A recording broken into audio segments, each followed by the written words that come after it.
সোমবার সকালে স্নান করে শুদ্ধ বস্ত্র পরিধান করে নিজের নিজের পূজা স্থান বা ঠাকুর মন্দিরের সামনে দাঁড়িয়ে ডান হাতে একটু হলুদ সর্ষে নিন।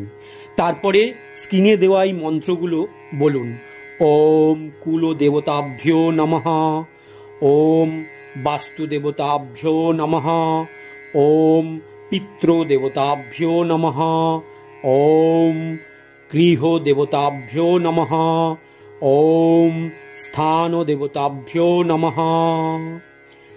তারপর হাতে রাখা শস্যগুলোর ওপর তিনবার ফু দিয়ে নিজের মাথার ওপর তিনবার অ্যান্টি ক্লকওয়াইজ অর্থাৎ ঘড়ির কাঁটার বিপরীত দিকে ঘোরান।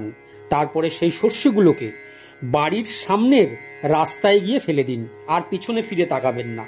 এইরূপ কয়েকটা সোমবার করলে দেখবেন যে কোনো কাজে বাধা আসলে সেটা নিমেষে দূর হয়ে যাবে, আর অর্থ আসার পথে কোনো রকমের বাধা থাকলে সেটাও দ্রুত কেটে যাবে।